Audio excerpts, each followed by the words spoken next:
Zero Malabar സഭയെ ഇനി മുതൽ മാർ റാഫേൽ തട്ടിൽ അദ്ദേഹമായിരിക്കും നയിക്കുക. സോ അദ്ദേഹത്തിന്റെ ഇന്നലെ അദ്ദേഹമാണ് ആ സ്ഥാനത്തേക്ക് ആർച്ച് ബിഷപ്പായിട്ട് നിയമിച്ചിരിക്കുന്നത് എന്നുള്ളത് നമുക്ക് ഓൾറെഡി അവിടെ നിന്നും അറിയിപ്പ് വന്നു.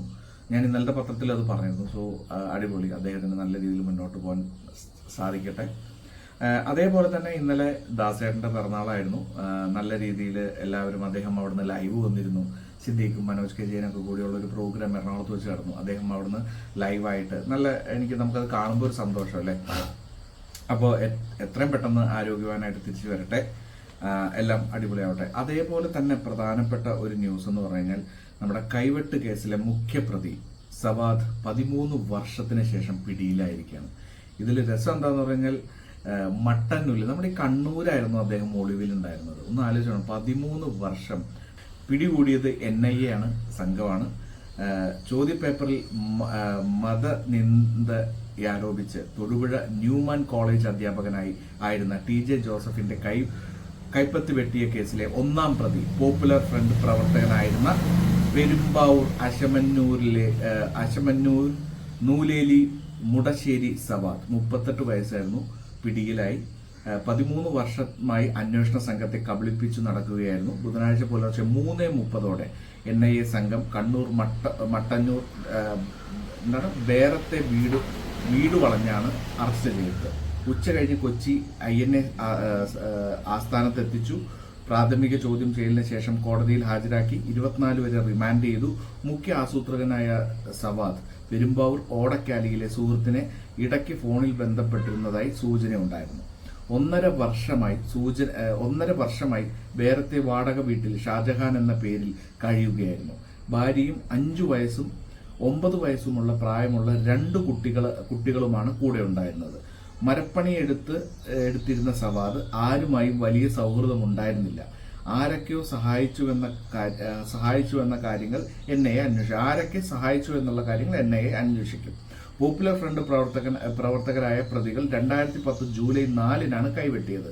പോലീസ് രജിസ്റ്റർ ചെയ്ത് കേസ് ആദ്യം ക്രൈംബ്രാഞ്ചും 2011 മാർച്ചിൽ NIA പിന്നെ 2011 മാർച്ചിൽ NIAയും ഏറ്റെടുത്തു. മറ്റു പ്രതികളെല്ലാം പല ഘട്ടങ്ങളിലായി പിടിയിലായിരുന്നു. സവാദ് കൈപ്പത്തി വെട്ടിമാറ്റിയ മഴു ഇതുവരെ കണ്ടെത്തിയിട്ടില്ല. സവാദ് ബംഗളൂരുവിലേക്ക് കടന്നതായി അന്ന് ക്രൈംബ്രാഞ്ച് കണ്ടെത്തിയിരുന്നു. വിവരം നൽകുന്നവർക്ക് 4 ലക്ഷം രൂപ NIA പാരിതോഷികവും പ്രഖ്യാപിച്ചിരുന്നു. കഴിഞ്ഞ മാർച്ച് 11-ന് 10 ലക്ഷമാക്കി. ഡിസംബർ 15-ന് ലുക്കൌട്ട് നോട്ടീസും പുറത്തിറക്കിയിരുന്നു. ആകെ 42 പ്രതികളായിരുന്നു. 31 പേരെ ഉൾപ്പെടുത്തി 2015-ൽ ആദ്യ കുറ്റപത്രം സമർപ്പിച്ചു. 13 പേരെ തടവിന് ശിക്ഷിച്ചു. 18 പേരെ വെറുതെ വിട്ടു. ബാക്കി പ്രതികളിൽ സവാദ് ഒഴികെയുള്ള 11 പേരുടെ വിചാരണ 2023 ജൂലൈ 13-ന് പൂർത്തിയാക്കി. 6 പേരെ ശിക്ഷിച്ചു. 5 പേരെ വെറുതെ വിട്ടു. അങ്ങനെ സവാദിനെ കണ്ടെത്തിയിരിക്കുകയാണ്. അതും കേരളത്തിൽ കണ്ണൂരിൽ മട്ടന്നൂരിൽ എന്ന് പറഞ്ഞ സ്ഥലത്താണ് ഉണ്ടായിരുന്നത്. അദ്ദേഹം ആരുമായിട്ടും ബന്ധമൊന്നും ഉണ്ടായിരുന്നില്ല. വേറൊരു ഷാജഹാൻ എന്നുള്ള പേരിലായിരുന്നു അവിടെ ജീവിച്ചിരുന്നത്. നമ്മുടെ കണ്ണൂരിൽ, ബാംഗ്ലൂരിലായിരുന്നു, പല സ്ഥലങ്ങളിലായിരുന്നു എന്നൊക്കെ പറഞ്ഞു കേട്ടിരുന്നത്. കണ്ണൂരിൽ പുള്ളി ഒരു മരപ്പണിക്കാരനായിട്ട് ജീവിക്കായിരുന്നു. 9ഉം 5 വയസ്സുള്ള കുട്ടികളുണ്ടായിരുന്നു. ആ കുട്ടികൾ ഒരു കുറ്റവും ചെയ്തിട്ടില്ല. പക്ഷേ എന്താ ചെയ്യണം, ഇങ്ങനൊരു അച്ഛനുണ്ടായി കഴിഞ്ഞാൽ പിന്നെ പറഞ്ഞിട്ട് കാര്യമില്ലല്ലോ അല്ലേ. നിയമസഭാ ബഡ്ജറ്റ് സമ്മേളനം 25 മുതൽ. ബഡ്ജറ്റ് 5-നാണ്. നിയമസഭയുടെ സമ്പൂർണ്ണ ബഡ്ജറ്റ് സമ്മേളനം 25 മുതൽ ചേരും. ഫെബ്രുവരി 5-ന് രാവിലെ 9-ന് ധനമന്ത്രി KN ബാലഗോപാൽ ബഡ്ജറ്റ് അവതരിപ്പിക്കും. ഫെബ്രുവരി 2-നാണ് നേരത്തെ ബഡ്ജറ്റ് അവതരിപ്പിക്കാൻ ആലോചിച്ചിരുന്നത്. കേന്ദ്ര ബഡ്ജറ്റ് ഫെബ്രുവരി 1-ന് അവതരിപ്പിക്കുമെന്ന് പ്രതീക്ഷിക്കുന്നതിനാൽ അതനുസരിച്ച് സംസ്ഥാന ബഡ്ജറ്റിൽ മാറ്റം വരുത്താനാണ് തീയതി മാറ്റിയെന്നാണ് സൂചന. എന്തെങ്കിലും അവിടെ നിന്നുള്ള അവരുടെ ബഡ്ജറ്റും കൂടി അറിഞ്ഞിട്ട് ചെയ്യാമെന്നുള്ളതാണ്. അതുപോലെ തന്നെ രാഹുൽ ജാമ്യ ഹർജി നൽകി. സെക്രട്ടേറിയറ്റ് മാർച്ചിലെ സംഘർഷ കേസിൽ റിമാൻഡിലായ യൂത്ത് കോൺഗ്രസ് സംസ്ഥാന അധ്യക്ഷൻ രാഹുൽ മാങ്കൂട്ടത്തിൽ ബുധനാഴ്ച വീണ്ടും ജാമ്യ ഹർജി നൽകി. പോലീസ് ഹാജരാക്കിയ ആരോഗ്യ വൈദ്യ പരിശോധന റിപ്പോർട്ട് സംശയം പ്രകടിപ്പിച്ചാണ് ജില്ലാ പ്രിൻസിപ്പൽ സെഷൻ കോടതിയിൽ ഹർജി ഫയൽ ചെയ്തത്. അപ്പൊ അതിൽ ഒരു ഡൗട്ട് ഉണ്ടായിരുന്നു എന്ന് പറഞ്ഞിട്ടാണ് ഫയൽ ചെയ്തിരിക്കുന്നത്. എന്തൊക്കെ പറഞ്ഞാലും അദ്ദേഹം ഒരു ഹീറോ ആയി, ഒന്നും പറയാനില്ല. അതുകൊണ്ട് തന്നെ അദ്ദേഹത്തിന്റെ രാഷ്ട്രീയ ജീവിതത്തിൽ ഇതൊരു പൊൻതൂവലാണ് എന്ന് എനിക്ക് പറയാൻ പറ്റുള്ളൂ. ഒരു ആളെ ശരിക്കും അവർ വലുതാക്കുകയാണ് ഇങ്ങനെയുള്ള സാഹചര്യങ്ങളിലൂടെ. ഇതിൽ രാഷ്ട്രീയപരമായിട്ട് അദ്ദേഹത്തിന് ഗുണം മാത്രമേ ഉള്ളൂ. ഞാനിത് ഓൾറെഡി അന്ന് പറഞ്ഞാണ്. സൂപ്പർ. രാമക്ഷേത്രം ഉദ്ഘാടനത്തിന് ഇല്ലെന്ന് കോൺഗ്രസ്. മതവിശ്വാസം വ്യക്തിപരമാണ്. ഈ മാസം 22 നടക്കുന്ന അയോധ്യ രാമക്ഷേത്ര ഉദ്ഘാടന ചടങ്ങിൽ കോൺഗ്രസ് പങ്കെടുക്കില്ല. ക്ഷേത്ര നിർമ്മാണ സമിതിയുടെ ക്ഷണം സ്വീകരിക്കേണ്ടതില്ലെന്ന് കോൺഗ്രസ് അധ്യക്ഷൻ മല്ലികാർജ്ജുന ഖാർഗെയും മുൻ അധ്യക്ഷ സോണിയാഗാന്ധിയും ലോക്സഭാ കക്ഷി നേതാവായ അധീർ രഞ്ജൻ ചൌധരിയും തീരുമാനിച്ചതായി പാർട്ടി പത്രക്കുറിപ്പിൽ അറിയിച്ചു. പണി പൂർത്തിയായിട്ടില്ലാത്ത ക്ഷേത്രത്തിന്റെ ഉദ്ഘാടനം RSSും BJPയും തിരഞ്ഞെടുപ്പ് നേട്ടത്തിനായി ദുരുപയോഗം ചെയ്യുകയാണെന്ന് ആരോപിച്ചാണ് ക്ഷണം നിരസിച്ചത്. മതവിശ്വാസം വ്യക്തിപരമായ വിഷയമാണെന്നും കോൺഗ്രസ് ചൂണ്ടിക്കാട്ടി. വളരെ വ്യക്തമായ രാഷ്ട്രീയം എന്ന് പറഞ്ഞാൽ, ഇത് ഞങ്ങൾ പണി തീർക്കാത്തതുകൊണ്ടാണ് ഞങ്ങൾ ആ ഉദ്ഘാടനത്തിന് പോകുന്നത്. പണി തീർന്നായിരുന്നെങ്കിൽ ഞങ്ങൾ ഉദ്ഘാടനത്തിന് പോയാൽ അപ്പൊ അത് ഹിന്ദുക്കൾക്കും വലിയ പ്രശ്നമില്ല. എന്നാൽ എങ്ങനെയുണ്ട്, ആ ഒരു ഇരട്ടത്താപ്പാണ് ഇവരുടെയൊക്കെ പ്രശ്നം. ഞാൻ BJP സപ്പോർട്ട് ചെയ്ത് പറയല്ല. പക്ഷെ BJP ചെയ്തിരിക്കുന്നത് ഒരിക്കലും നിങ്ങൾ അറിഞ്ഞിരിക്കാൻ വേണ്ടിയിട്ടാണ്. മറ്റുള്ള എൻ്റെ സഹോദരങ്ങളും അറിഞ്ഞിരിക്കാൻ വേണ്ടി ഞാൻ പറയാം. BJP അവരുടെ പ്രകടന പത്രികയിൽ കൃത്യമായിട്ട് പറഞ്ഞിരുന്ന കാര്യമാണ് അയോധ്യ രാമക്ഷേത്രം പുതുക്കി പണിയുമെന്നുള്ളത്. അതനുസരിച്ച് അത് അവർ പ്രോപ്പറായിട്ട് ചെയ്തു. ഇതൊരു ഒളിപ്പിച്ചു വെച്ച് ആരെയും പറ്റിച്ച് വോട്ട് ചെയ്യിപ്പിച്ചതിന് ശേഷം ഇത് ഇവരുടെ ഇഷ്ടത്തിന് ചെയ്തതല്ല. ഇതിനൊക്കെയാണ് അവർക്ക് വോട്ട് കിട്ടിയത്. സോ അവർ വളരെ ഓപ്പൺ ആയിട്ടാണ് ചെയ്തിരിക്കുന്നത്. ഒരു ഓപ്പൺ ചലഞ്ചിലൂടെ തന്നെയാണ് അത് ചെയ്തിരിക്കുന്നത്. അതുകൊണ്ട് ഒരിക്കലും BJP കുറ്റം പറയാൻ പറ്റില്ല. ഇത് ഞാൻ ഒരു പാർട്ടിക്ക് വേണ്ടി സംസാരിക്കില്ല. ഞാൻ ചിലപ്പോൾ ഇതിനെക്കുറിച്ച് എല്ലാവർക്കും ഒരു അറിവുണ്ടാവില്ല. എല്ലാവരും വിചാരിക്കും ഇത് അവരുടേതായ രീതി ഹിന്ദു രാഷ്ട്രം ക്രിയേറ്റ് ചെയ്യാൻ വേണ്ടിയുള്ള പരിപാടികളാണ്. ഇത് പ്രോപ്പറായിട്ട് അവരതിൽ പറഞ്ഞിട്ടുണ്ട്. എൻ്റെ ഒരു അറിവനുസരിച്ച് ഇപ്പോൾ അവിടുത്തെ ഗവൺമെൻറ് ആണെങ്കിലും BJP ആണെങ്കിലും പ്രോപ്പറായിട്ട് ഇവിടെ നമ്മളുടെ ഒരു ഡെമോക്രാറ്റിക് കൺട്രി ആയതുകൊണ്ട് തന്നെ അതിന് പ്രോപ്പറായിട്ട് എല്ലാവർക്കും അതിൻ്റെതായ സ്ഥാനങ്ങൾ കൊടുക്കുന്നുണ്ടെന്ന് തന്നെയാണ് ഞാൻ വിശ്വസിക്കുന്നത്. മറ്റുള്ളവർക്ക് ഉറപ്പായിട്ടും ബാക്കി വേറെ രീതിയിലുള്ള അതിനുള്ള എതിർപ്പുണ്ടാവും. സോ നിങ്ങൾക്കത് കമൻ്റായിട്ട് അയക്കാം. ആരും കമൻ്റൊന്നും അയക്കില്ല, എന്നാലും ഞാൻ പറയാം. പക്ഷെ ഇന്നലത്തെ വീഡിയോ നല്ല രീതിയിൽ പോകുന്നുണ്ട് കേട്ടോ. എന്നാൽ ഒരു 300 മുകളിലൊക്കെ വ്യൂ പോയി. വളരെ സന്തോഷമുണ്ട്. അതേപോലെ തന്നെ ബിൽക്കീസ് കേസ് 9 പ്രതികളും ഒളിവിൽ. നമ്മുടെ ബിൽക്കീസ്, ആ ലേഡിയുടെ വർഷങ്ങൾക്ക് ശേഷമുള്ള ബിൽക്കീസ് എന്ന് പറഞ്ഞിട്ടുള്ള ലേഡിയുടെ ഗുജറാത്ത് കലാപകാലത്തെ ബിൽക്കീസ് ബാനു കേസിൽ ജയിലിലേക്ക് മടങ്ങണമെന്ന് സുപ്രീം കോടതി ഉത്തരവിട്ട കുറ്റവാളികൾ ഒളിവിൽ പോയിരിക്കുകയാണ്. കണ്ടെത്താനായിട്ട് ശ്രമം നടക്കുന്നുണ്ട്. വിവാദം ടൂറിസത്തെ ബാധിക്കരുത്, കത്തയച്ച് മാൽദ്വീപ് ടൂറിസ്റ്റ് സംഘടന. ഇന്ത്യ മാൽദ്വീപ് വിവാദം വിനോദസഞ്ചാരത്തെ പ്രതികൂലമായി ബാധിക്കാതിരിക്കാൻ ബുക്കിംഗുകൾ പുനരാരംഭിക്കണമെന്ന് അഭ്യർത്ഥിച്ച് ഇന്ത്യയിലെ യാത്രാ ഏജൻസികൾ കത്തയച്ച് Maldives association of tourism and travel operators. അങ്ങനെയല്ലല്ലോ അവിടുത്തെ പ്രധാനമന്ത്രിയാണോ പ്രസിഡന്റാണോ പെട്ടെന്ന് എനിക്ക് കിട്ടുന്നില്ല. പറഞ്ഞിരിക്കണം അങ്ങനെയല്ല. ചൈനയോട് കുറച്ച് കൂടുതൽ ആൾക്കാരെ തരാനാണ് പറഞ്ഞിരിക്കുന്നത്. സോ അതുകൊണ്ട് ചൈനയിൽ നിന്ന് വരട്ടെ. ഇന്ത്യയിൽ നിന്നുള്ള സഹായം നിങ്ങൾക്ക് ആവശ്യമില്ലാത്തതുകൊണ്ടാണല്ലോ. അല്ലെങ്കിൽ അയാൾക്ക് ഓപ്പണായിട്ട് പറയാമല്ലോ, ഇന്ത്യയിൽ നിന്നും ഇങ്ങനെയുള്ള പ്രശ്നങ്ങൾ നിങ്ങൾ കാര്യമാക്കണ്ട, നിങ്ങൾ ഉറപ്പായിട്ടും എന്നൊക്കെ പറഞ്ഞിട്ടല്ലേ പറയണ്ടേ. അപ്പം അത് ചൈനയിൽ നിന്ന് ഇറക്കുമതി ചെയ്യാന്നുള്ള തീരുമാനമാണ്. അത് പിന്നെ അത് നടക്കട്ടെ, വേറൊന്നും പറയാനില്ല. സാഹസിക സർക്കാർ പ്രോത്സാഹിപ്പിക്കുന്നു സാഹസിക വിനോദസഞ്ചാരം. കൊള്ളാലോ. ഈ വർഷം 4 അന്താരാഷ്ട്ര മേളകളാണ് നടക്കുന്നത്. സാഹസിക വിനോദസഞ്ചാരം പ്രോത്സാഹിപ്പിക്കാൻ സംസ്ഥാനത്ത് 4 അന്താരാഷ്ട്ര ഉത്സവങ്ങൾ സർക്കാർ സംഘടിപ്പിക്കുന്നു. പാരാഗ്ലൈഡിംഗ്, സർഫിംഗ്, മൗണ്ടെയിൻ ബൈക്കിംഗ് എന്നിവയ്ക്ക് പുറമെ മലബാർ റിവർ ഫെസ്റ്റിവലിന്റെ ഭാഗമായി അന്താരാഷ്ട്ര കയാക്കിംഗ് ചാമ്പ്യൻഷിപ്പിനും കേരളം വേദിയൊരുക്കും.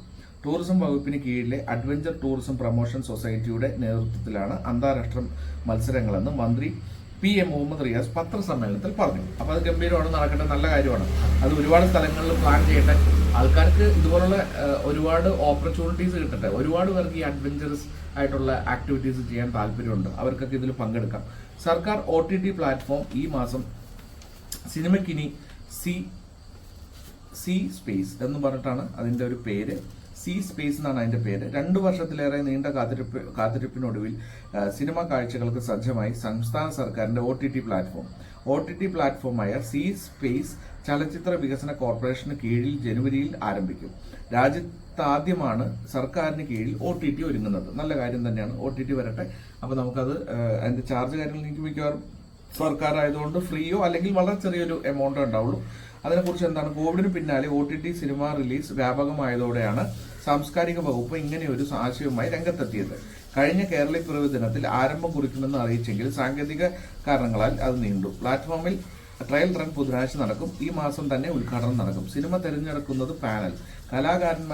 കലാകാരന്മാരുടെ പാനലാണ് സി സ്പേസിലേക്ക് സിനിമകൾ തിരഞ്ഞെടുക്കുക. സിനിമാ പ്രവർത്തകരടക്കം അംഗങ്ങളായ ഈ സ്ഥിരം പാനൽ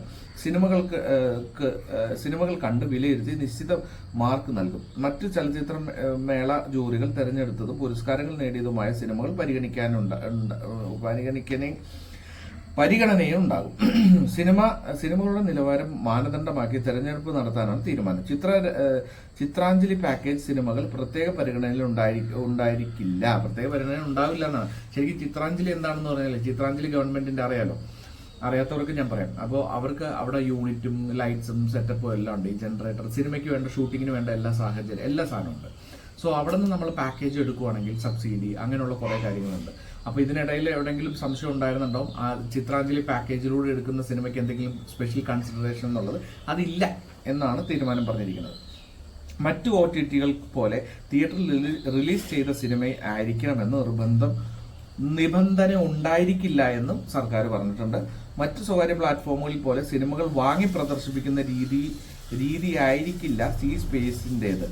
ലഭിക്കുന്ന വരുമാനം ആനുപാതികമായി നിർമ്മാതാവിനും ലഭിച്ചുകൊണ്ടിരിക്കും. കൂടുതൽ വരുമാനം ലഭിച്ചാൽ അതിന്റെ പങ്ക് സാധാരണ OTTകളിൽ നിർമ്മാതാവിന് ലഭിക്കാറില്ല എന്ന് പറഞ്ഞത്രേ ഉള്ളൂ. രണ്ട് രീതിയിലുണ്ട് OTTയിൽ എന്ന് പറഞ്ഞാൽ, ഒന്ന് നമ്മൾ സിനിമ കാണുന്നതനുസരിച്ച്. ഇപ്പൊ ഞാൻ ഒരു നേരം എന്ന് പറഞ്ഞ സിനിമ റിലീസായി OTT പ്ലാറ്റ്ഫോമിൽ. ഒന്നെന്ന് പറഞ്ഞപ്പോൾ മോഹൻലാലിന്റെ പോലത്തെ അല്ലെങ്കിൽ മമ്മൂട്ടി അങ്ങനെയുള്ള വലിയ നടന്മാരുടെയൊക്കെ സിനിമകൾ അവർ ഫുൾ പേയ്മെന്റിൽ ഫുള്ളായിട്ട് അങ്ങ് എടുക്കും. കാരണം ആ പടം ഓടും എന്നുള്ള ഒരു ഉറപ്പിന് മേൽ. ഈ സാധാരണ പടം അല്ലാത്ത പടം കുഴപ്പമില്ല എന്ന് വിചാരിക്കുന്ന പടം ഇവരെന്ന് പറഞ്ഞാൽ രണ്ടുപേരും കൂടിയുള്ള ഷെയർ ചെയ്യുന്ന ഒരു പരിപാടിയുണ്ട്. നമ്മളുടെ ഫിലിം ഓടുന്നു, ഇപ്പോൾ 10 പേര് കണ്ടാൽ അതിനുള്ള ഷെയർ. അതുപോലെ ആയിരിക്കും സി സ്പേസിൽ കംപ്ലീറ്റ് ആയിട്ടുള്ളത്. അപ്പോൾ അതിനെക്കുറിച്ചാണ് പറയുന്നത്. പങ്ക് സാധാരണ OTTയിൽ നിർമ്മാതാവിന് ലഭിക്കില്ല. കൂടുതൽ വരുമാനം എന്ന് പറഞ്ഞാൽ ഇപ്പൊ നേരെന്ന് പറഞ്ഞ സിനിമ അവർ ഫുൾ പേയ്മെന്റ് കൊടുത്തായിരിക്കും എടുത്താണ്. പിന്നെ അത് ഓടി കിട്ടുന്ന പൈസ പിന്നെ നിർമ്മാതാവിനില്ല എന്നാണ് എൻ്റെ വിശ്വാസം. അത് ഇവർ കൊടുക്കുന്നു പറഞ്ഞു. അതൊരു വലിയ കാര്യങ്ങളൊന്നുമല്ല. കാരണം ഉദ്ദേശിക്കുന്നത് അത്രേ ഉള്ളൂ, പടം കാണുന്നതിനനുസരിച്ച് നിങ്ങൾക്ക് പൈസ കിട്ടും. അപ്പൊ ആ ചെറിയ ചെറിയ സിനിമകൾക്ക് അതൊരു ചാൻസസ് ആണ്. പക്ഷെ അത് എത്രത്തോളം എങ്ങനെ ജനങ്ങളിലേക്ക് നല്ല സിനിമകൾ വന്നില്ലെങ്കിൽ എത്രത്തോളം അത് ഹിറ്റാവും എന്നുള്ളതും വലിയ പ്രശ്നമാണ്. ഇപ്പൊ നമ്മൾ പല പ്ലാറ്റ്ഫോംസും നമ്മൾ ആമസോൺ പ്രൈം ആണെങ്കിലും നെറ്റ്ഫ്ലിക്സും ഇതെല്ലാം നല്ല നല്ല സിനിമകൾ വരുന്നതുകൊണ്ടാണ് കാണുന്നത്. ഇപ്പൊ ഇങ്ങനെയുള്ള ബാധ്യതകളും പ്രശ്നങ്ങളും വെച്ചിട്ടാണ് അവർ സ്റ്റാർട്ട് ചെയ്യണമെങ്കിൽ വലിയ ബുദ്ധിമുട്ടായിരിക്കും. കാരണം ലോകോത്തര സിനിമകളാണ് ബാക്കിയുള്ള നെറ്റ്ഫ്ലിക്സിലൊക്കെ വരുന്നതൊക്കെ നമുക്ക് ഞെട്ടിപ്പോകുന്ന സിനിമകളാണ്. അപ്പൊ അതുപോലുള്ള സിനിമകൾ നമുക്ക് എത്രത്തോളം അഫോർഡബിൾ ആണെന്നുള്ളത് കണ്ട് തന്നെ അറിയണം. അത് ഹിറ്റാവട്ടെ എന്ന് തന്നെ നമുക്ക് പ്രാർത്ഥിക്കാം. അതേപോലെ തന്നെ ഇദ്ദേഹത്തിന്റെ കുറച്ച് മാർ റാഫേൽ തട്ടിൽ, അദ്ദേഹത്തിന്റെ വലിയ അദ്ദേഹത്തിന്റെ ഒരുപാട് കഥകളും അദ്ദേഹത്തിന്റെ ബ്രദേഴ്സ് പറയുന്നതും ഇത് പ്രതീക്ഷിക്കാതെ ലഭിച്ച ദൈവാനുഗ്രഹം എന്ന് പറഞ്ഞിട്ട് വളരെ സന്തോഷമുള്ള ഒരു കാര്യമല്ല. അവരുടെ ജീവിതത്തിൽ അവരുടെയൊക്കെ സ്വപ്നങ്ങളായിരിക്കും ഇതൊക്കെ. സംഭവം അടിപൊളിയായിട്ടുണ്ട്. ശബരിമല സന്നിധാനത്ത് മുത്തച്ഛനൊപ്പം ദർശനത്തിനെത്തിയ കുട്ടി എന്ന് പറഞ്ഞിട്ടൊരു ഫോട്ടോ ഉണ്ട്. ഹഗ് എന്ന് പറഞ്ഞിട്ട് നല്ല രസകരമായിട്ടുണ്ട്. കൊള്ളാം. നവദമ്പതിമാർക്ക് പ്രിയപ്പെട്ട ഇടം. മലയാള സിനിമയ്ക്ക് തൊടുപുഴ എന്ന പോലെയാണ് ഇന്ത്യയിലെ നവദമ്പതിമാർക്ക് മാൽദ്വീപ്. കുറഞ്ഞ ചെലവിൽ ഇന്ത്യയിൽ നിന്നും അധികം സഞ്ചരിക്കാതെ മധുവിധു ആഘോഷിക്കാനും കളർഫുൾ റീൽസ് സാമൂഹിക മാധ്യമങ്ങളിൽ പോസ്റ്റ് ചെയ്യാനുമാണ് ദമ്പതിമാർ മാൽദ്വീപിലേക്ക് വണ്ടി കയറുന്നത്. കണക്കുകൾ പ്രകാരം 700നും 1000നും ഇടയിൽ ഇന്ത്യക്കാരാണ് ദിവസവും മാൽദ്വീപിലേക്ക് പറക്കുന്നത്. മാൽദ്വീപിലേക്ക് കൂടുതൽ സഞ്ചാരികളെ എത്തിക്കുന്നത് രാജ്യമെന്നും ഖ്യാതിയും ഇന്ത്യക്കാണ്. 2023 മാത്രം 2,08,000 ഇന്ത്യക്കാരാണ് ഇവിടേക്ക് എത്തിയത്. ഇന്ത്യക്കാരുടെ ബഹിഷ്കരണം മാൽദ്വീപിന് തിരിച്ചടിയാകും, ഉറപ്പായിട്ടും ആകും. അതേപോലെ തന്നെ നമ്മൾ 2ലേക്കും 3ലേക്കും പോകുമ്പോൾ തൃപ്പൂണിത്തുറ ഇരുമ്പ് പാലത്തിനോട് ചേർന്നുള്ള നടപ്പാലം തകർന്ന് പുഴയിലേക്ക് വീണതായിട്ടുള്ള ഒരു ഫോട്ടോയും കാര്യങ്ങളും കൊടുത്തിട്ടുണ്ട്. നാട്ടുവർത്തമാനമാണ് കൂടുതലുള്ളത്. 16 പാർക്ക് അവന്യൂ റോഡിൽ പ്രധാനമന്ത്രിയുടെ റോഡ് ഷോ നടക്കുന്നുണ്ട്. BJP ശക്തി കേന്ദ്ര ഇൻചാർജന്മാരുടെ സമ്മേളനം 17 നടക്കും. പ്രധാനമന്ത്രി നരേന്ദ്രമോദി പങ്കെടുക്കുന്ന BJP ശക്തി കേന്ദ്ര ഇൻചാർജ്മാരുടെ സമ്മേളനം എറണാകുളം മറൈൻ ഡ്രൈവിൽ നടക്കും. ഇത് സംബന്ധിച്ച് പാർട്ടി സംസ്ഥാന നേതൃത്വം ബുധനാഴ്ച തീരുമാനമെടുത്ത് ഇതേ തുടർന്ന് സ്റ്റേജ് തയ്യാറാക്കുന്നതിനുള്ള പ്രവർത്തനങ്ങളും മറ്റും തുടങ്ങി. 16 വൈകിട്ട് 5 കൊച്ചി നാവിക വിമാനത്താവളത്തിലെത്തുന്ന പ്രധാനമന്ത്രി 6 മണിയോടെ എറണാകുളം നഗരത്തിൽ റോഡ് ഷോ നടത്തും. താജ് മലബാറിൽ സാങ്കേതിക തടസ്സങ്ങൾ ഉള്ളതിനാൽ പ്രധാനമന്ത്രിയുടെ താമസം എറണാകുളം ഗസ്റ്റ് ഹൌസിലായിരിക്കും. പാർക്ക് അവന്യൂ റോഡിലായിരിക്കും റോഡ് ഷോ. ഗാന്ധി പ്രതിമയ്ക്ക് മുന്നിൽ നിന്ന് ജോസ് ജംഗ്ഷനിൽ നിന്നോ ആകും തുടങ്ങുക. 17 രാവിലെ 7 മണിയോടെ ഗുരുവായൂരിൽ സുരേഷ് ഗോപിയുടെ മകളുടെ വിവാഹത്തിൽ പങ്കെടുക്കാൻ പോകുന്ന പ്രധാനമന്ത്രി 10 മണിയോടെ തിരിച്ചെത്തി കൊച്ചി കപ്പൽശാലയിലെ ഇന്റർനാഷണൽ ഷിപ്പ് റിപ്പയർ ഫെസ്റ്റിവലിന്റെ ഫെസിലിറ്റിയുടെയും ഡ്രൈ ഡോക്കിന്റെയും ഉദ്ഘാടനം നിർവഹിക്കും. തുടർന്ന് എറണാകുളം മറൈൻ ഡ്രൈവിൽ 11 നടക്കുന്ന ശക്തി കേന്ദ്ര സമ്മേളനത്തിൽ സംസാരിക്കും. BJP ബൂത്ത് കമ്മിറ്റിക്കും പഞ്ചായത്ത് കമ്മിറ്റിക്കും ഇടയ്ക്കുള്ള 5200 ശക്തി കേന്ദ്രങ്ങളുടെ ഇൻചാർജന്മാരാണ് സമ്മേളനത്തിൽ പങ്കെടുക്കുക എന്നൊക്കെ പറഞ്ഞ ന്യൂസ് ഉണ്ട്. ഇതാ ജി സ്മാരകം യാഥാർത്ഥ്യമായി കലയ്ക്കുമേറെ എന്ന് പറഞ്ഞിട്ട് കൈ കൊടുക്കുന്ന ഒരു ഫോട്ടോയും കാര്യങ്ങളുണ്ട്. ജി സ്മാരകം നോക്കിക്കണ്ട ശേഷം മഹാകവി ജി ശങ്കരക്കുറുപ്പിന്റെ കൊച്ചുമകളും മുൻ ഡെപ്യൂട്ടി മേയറുമായ B ഭദ്ര, മേയർ M അനിൽകുമാറിന് കൈ കൊടുക്കുന്ന standing committee chairman PR Rineesh അങ്ങനെയുള്ളവരൊക്കെ കൂടെ നിൽക്കുന്നുണ്ട്. 4 നൂറ്റാണ്ടായി കാത്തിരിപ്പിനൊടുവിൽ എല്ലാ പ്രതിസന്ധികളെയും തരണം ചെയ്ത് കൊച്ചിയിൽ മഹാകവി ജി ശങ്കരക്കുറുപ്പിന്റെ സ്മാരകം തയ്യാറായി. ഗംഭീരം, അടിപൊളിയാണ്. അതുപോലുള്ള വലിയ വലിയ ആൾക്കാരുടെ സ്മാരകങ്ങൾ വരുന്നതിൽ ഒരു തെറ്റുമില്ല. അത് പിന്നീടുള്ള തലമുറയ്ക്ക് കാണാനും ഇത് ആരാണെന്ന് ഒരു കുട്ടി ചോദിക്കുമ്പോൾ പറഞ്ഞു കൊടുക്കാനും അദ്ദേഹത്തിന്റെ കാര്യങ്ങൾ പറയാനും ഇങ്ങനെയുള്ള സ്മാരകങ്ങൾ ആവശ്യം തന്നെയാണ്. പിന്നെ വലിയ വലിയ ഇതുപോലെയുള്ള മഹാരഥന്മാരുടെയാണ്. പിന്നെ അത് കഴിഞ്ഞ് കഴിഞ്ഞാൽ 4-ലും 5-ലും നമ്മുടെ തലപ്പത്തുമാർ തട്ടിലിന്റെ അദ്ദേഹത്തിന്റെ കുറെ സ്റ്റോറിയും കാര്യങ്ങളും എല്ലാം വെച്ചിട്ടുള്ള ഒരു വലിയ കാര്യങ്ങളാണ്. മാലദ്വീപ് പ്രസിഡന്റ് ഇന്ത്യ സന്ദർശനം അനിശ്ചിതത്വത്തിൽ, അനുകൂല തീരുമാനമെടുക്കാതെ കേന്ദ്ര സർക്കാർ. അദ്ദേഹം ഞാൻ ഇപ്പോൾ പ്രസിഡന്റാണ്, പ്രധാനമന്ത്രിയല്ല പ്രസിഡന്റാണ് മാലദ്വീപിന്റെ. അദ്ദേഹം ഞാൻ നേരത്തെ പറഞ്ഞ ചൈനയിൽ നിന്ന് ആൾക്കാർ ഇറക്കാനുള്ള പരിപാടിയൊക്കെ ഉണ്ടായിരുന്നല്ലോ. അതേപോലെ മാതൃഭൂമി അക്ഷരോത്സവം ഓഫീസ് തുറന്നിട്ടുണ്ട്. അതിന്റെ കാര്യങ്ങളും എല്ലാം നടക്കുന്നു. ഇന്നലെയൊക്കെ തന്നെയായിരുന്നു ലാസ്റ്റ് ഡേറ്റ്. മദ്യവിൽപ്പന മാത്രമല്ല പെട്രോൾ പമ്പിനും സപ്ലൈകോയുടെ ശുപാർശ വന്നിട്ടുണ്ട്. മദ്യവിൽപ്പനയ്ക്ക് മാത്രമല്ല സ്വന്തം നിലയിൽ പെട്രോൾ പമ്പ് തുടങ്ങാനും സപ്ലൈകോ മാനേജിംഗ് ഡയറക്ടർ ശുപാർശ നൽകിയിട്ടുണ്ടെന്ന് മന്ത്രി GR അനിൽ പറഞ്ഞു. സബ്സിഡി ഉൽപ്പന്നങ്ങൾക്ക് വില കൂട്ടാനുള്ള വിദഗ്ധ സമിതി റിപ്പോർട്ട് ഭക്ഷ്യവകുപ്പിന്റെ പരിഗണനയിലാണെന്നും അദ്ദേഹം പത്രസമ്മേളനത്തിൽ അറിയിച്ചു. ഞാൻ പറഞ്ഞില്ലേ, സർക്കാർ അതിന് ഇത് ചെയ്യാൻ സാധ്യതയില്ല. പിന്നെ അതേപോലെ തന്നെ സപ്ലൈകോയ്ക്ക് ഓൾറെഡി ഒരു പെട്രോൾ പമ്പ് എനിക്ക് അറിയാവുന്ന തിരുവനന്തപുരത്ത് ഒരു പെട്രോൾ പമ്പ് ഉണ്ട്. അത് ഹർത്താലാണെങ്കിലും എന്താണെങ്കിലും അത് തുറക്കും. നമ്മുടെ മ്യൂസിയത്തിനൊക്കെ തൊട്ടടുത്തായിട്ട് എനിക്ക് ആ സ്ഥലത്തിന്റെ ജംഗ്ഷന്റെ പേര് കിട്ടുന്നില്ല, പെട്ടെന്ന് മറന്നുപോയി. അപ്പോൾ അങ്ങനെയുള്ള കാര്യങ്ങളെല്ലാം പറയുന്നുണ്ട്. പിന്നെ അതേപോലെ തന്നെ ഇന്ന് ജയറാമേട്ടന്റെ ഓസ്ലർ എന്ന് പറഞ്ഞത് നമ്മൾ പെരുമ്പാവൂർക്ക് എപ്പോഴും അഭിമാനമുള്ളതും അഭിമാനമില്ലാത്ത 2 കാര്യങ്ങളെന്ന് എനിക്ക് പറയാനുള്ളത്. ഒന്ന്, ഓസ്ലർ സിനിമ ഇന്ന് റിലീസാണ്. പുള്ളി ജയറാം കുറെ നാളുകൾക്ക് ശേഷം വീണ്ടും മലയാള സിനിമയിൽ ചെയ്യുന്ന ഒരു പടമാണ്. അതിനുമുമ്പ് പുള്ളി പല ലാംഗ്വേജിൽ ചെയ്തിട്ടുണ്ട്, അതെല്ലാം ഹിറ്റായിരുന്നു. അപ്പോൾ ഇത് ഒരു വ്യത്യസ്തമായ ജയറാമിന്റെ സാധാരണ ശൈലിയിൽ നിന്നും മാറിയിട്ടുള്ളൊരു സിനിമയായിരിക്കും. മിഥുൻ മാനുവലാണ് അദ്ദേഹത്തിന്റെ സ്ക്രിപ്റ്റ്. കുറച്ച് ദിവസങ്ങളായിട്ട് ഗംഭീരമായിട്ട് പോയിക്കൊണ്ടിരിക്കുക. അപ്പൊ ഈ പടത്തിൽ നമുക്ക് അങ്ങനെ ഒരു വിശ്വാസമുണ്ട്. ജഗദീഷേട്ടന് ഗംഭീര ക്യാരക്ടേഴ്സ് ചെയ്തുകൊണ്ടിരിക്കുകയാണ്. സോ അങ്ങനെയുള്ള ഒരു സിനിമയാണ് ഓസ്ലർ. അപ്പൊ എല്ലാവരും തിയേറ്ററിൽ പോയി കാണും.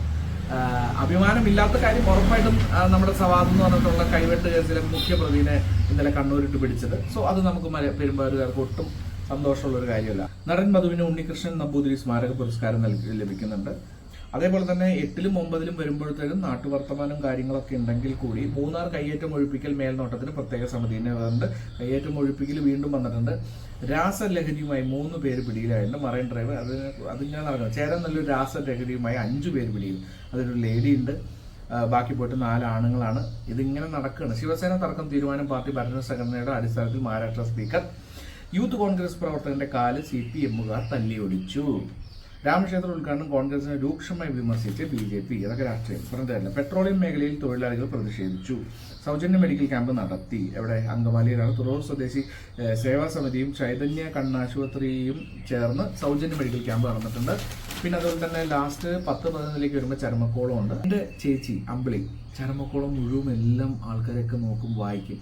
അതുപോലെ ചെയ്യുന്ന ഒരുപാട് പേരുണ്ട് ചരമക്കോളം. കാരണം നമുക്ക് അറിയാൻ പറ്റില്ല, നമ്മൾ പരിചയമുള്ളവരുണ്ടാവും. സോ അതെല്ലാം വായിച്ച് പോകുന്ന ആൾക്കാർ ഇഷ്ടം പോലെ ഉണ്ട്. അപ്പം ഞാൻ എൻ്റെ ചേച്ചി എനിക്ക് അറിയാവുന്ന ഞാൻ പെട്ടെന്ന് പറഞ്ഞതേ ഉള്ളൂ.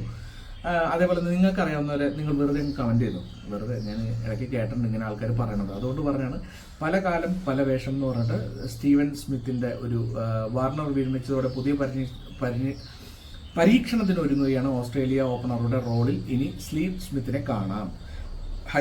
ഏഷ്യ എന്ന് പറഞ്ഞിട്ട് ഏഷ്യൻ കപ്പ് ഫുട്ബോളിന് നാളെ ഖത്തറിൽ തുടക്കം. ആദ്യ കളിയിൽ ഖത്തർ 11-നെതിരെയാണ് കളിക്കുന്നത്.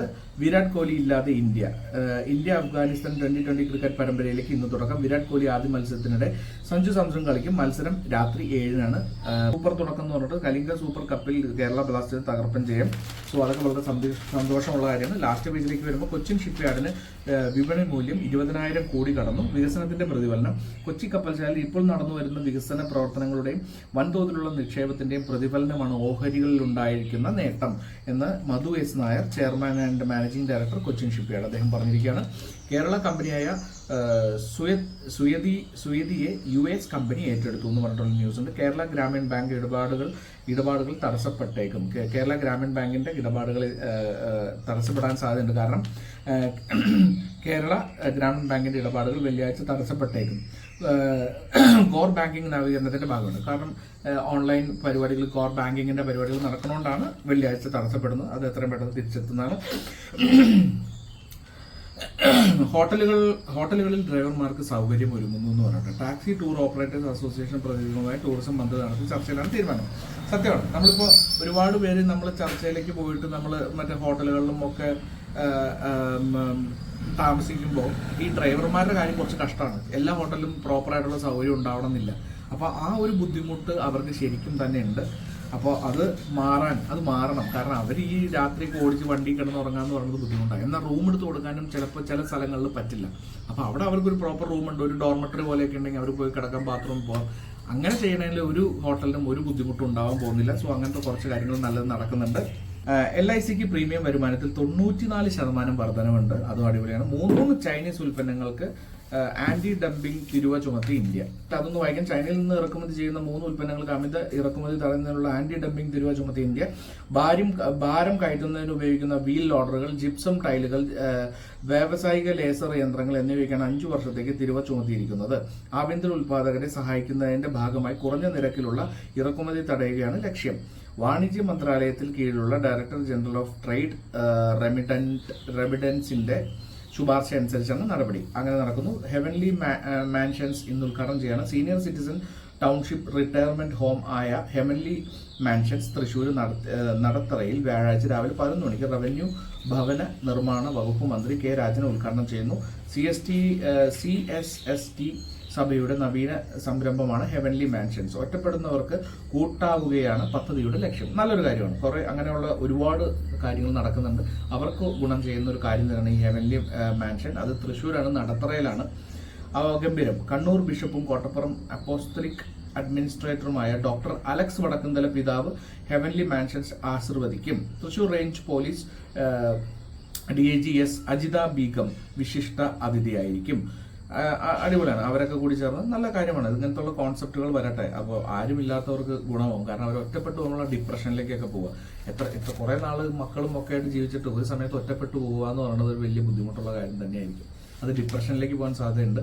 ചിലർക്ക് ബുദ്ധിമുട്ടുണ്ടാവില്ല. അങ്ങനെ അപ്പോൾ എൻ്റെ ആത്മകഥ എന്ന് പറഞ്ഞിട്ട് നല്ല ഇന്ദ്രൻസിന്റെ കൊടക്കമ്പി എന്നായിരുന്നു പരിഹാസ പേര്. കഷ്ടം. ഒരിക്കൽ ആർക്കൊക്കെയോ തണലായിരുന്ന കുടയുടെ ഒരവശിഷ്ടം. ഞാനതിൽ വേദനിച്ചില്ല. കുടക്കമ്പി വളച്ച് അമ്പും വില്ലും ഉണ്ടാക്കി ആർക്ക് നേരെയും തൊടുക്കാനും നിന്നില്ല. സിനിമ എന്ന വലിയ ഒരു ആകാശം എനിക്ക് കുടയായി നിൽക്കുന്നുണ്ടായിരുന്നു. അതിന്റെ തണലിൽ ഞാൻ സ്വസ്ഥനായി കാത്തുനിന്നു. കണ്ണീരിന്റെ നനവിൽ തട്ടി അംഗീകാരങ്ങളുടെ വെയിൽ നാളങ്ങൾ പതുക്കെ എൻ്റെ ആകാശത്തിൽ ഒരു മഴവില്ലായി തീരുന്നത് ഞാൻ കണ്ടു. ഇപ്പോൾ ഇതൊരു കൊടക്കമ്പിയല്ല, ഇന്ദ്രധനുസ്. ഗംഭീരം. അടിപൊളി. അദ്ദേഹത്തിന്റെ ഒരു ആഴ്ചപ്പതിവിലെ ആത്മകഥ വരികയാണ്. ഈ ലക്കം മുതൽ മുടങ്ങാതെ വായിക്കൂ എന്ന് പറഞ്ഞിട്ട് അദ്ദേഹത്തിന്റെ ഒരു ഫോട്ടോയും ഒക്കെ കൊടുത്തുണ്ട്. ഗംഭീരം. സോ ഇതൊക്കെ തന്നെയാണ് ഇന്നത്തെ പ്രധാനപ്പെട്ട. ഞാൻ ഇന്ന് മാതൃഭൂമിയിൽ ഫ്രണ്ട് പേജ് ഞാനത് പറയാൻ പോയി. ജനുവരി 11 വ്യാഴാഴ്ചയാണ്. ഫ്രണ്ട് പേജ് ഒരു നമ്മുടെ ജാക്കറ്റും കാര്യങ്ങളൊക്കെ ഉണ്ട് മൈജിയുടെ. എന്തൊക്കെ ഓഫേഴ്സ് കാര്യങ്ങൾ നടക്കുന്നുണ്ട് കേട്ടോ മൈജിയിൽ. അപ്പോൾ എത്രയും പെട്ടെന്ന് പോയി സാധനങ്ങൾ വാങ്ങിച്ചോളൂ. എല്ലാത്തിനും ഓഫേഴ്സ് ഉണ്ട് ഒരുപാട് മൈജിയിൽ. എത്രയും പെട്ടെന്ന് മൈജിയിലേക്ക് പോയിക്കോളൂ. പരസ്യമല്ല കേട്ടോ. അപ്പോൾ ഇത്രയൊക്കെ തന്നെയാണ് ഇന്നത്തെ പത്രത്തിലുള്ളത്. പ്രധാനമായിട്ടും നമുക്ക് കൈവെട്ട് കേസിലെ അദ്ദേഹത്തിന് നമ്മുടെ മുഖ്യപ്രതിനെ സവാദിനെ നമ്മൾ കണ്ണൂർ മട്ടന്നൂരിൽ വെച്ച് പിടിച്ചു. അതേപോലെ തന്നെ നമ്മളുടെ സീറോ മലബാർ സഭയെ നയിക്കാനായിട്ട് അദ്ദേഹം ഇന്നലെ സ്ഥാനാപിതനായി. സോ അങ്ങനെയുള്ള കുറേ കാര്യങ്ങളും നല്ല കാര്യങ്ങളും മോശക്കാര്യങ്ങളും. ഓസ്ലർ എന്ന് പറഞ്ഞാൽ ജയറാമേട്ട കുറേ നാളുകൾക്ക് ശേഷമുള്ള സിനിമ വരുന്നു. അപ്പോൾ എല്ലാവരും തിയേറ്ററിൽ പോയി കാണും. അങ്ങനെയുള്ള നല്ലതും ചീത്തയുമായിട്ടുള്ള ന്യൂസുകളുമായിട്ട് വീണ്ടും നമ്മൾ തിരിച്ചു വരുന്നതായിരിക്കും എന്ന് പറഞ്ഞുകൊണ്ട് ഞാൻ നിങ്ങളുടെ സ്വന്തം ദേവദാസ്. നിങ്ങൾ കണ്ടുകൊണ്ടിരുന്ന ചൂടുള്ള വാർത്തയാണ്. ഇന്നലത്തെ വീഡിയോ പോലെ തന്നെ ഇന്നും നല്ല രീതിയിൽ വരട്ടെ എന്ന് പ്രാർത്ഥിച്ചുകൊണ്ട് ഗുഡ് മോർണിംഗ്.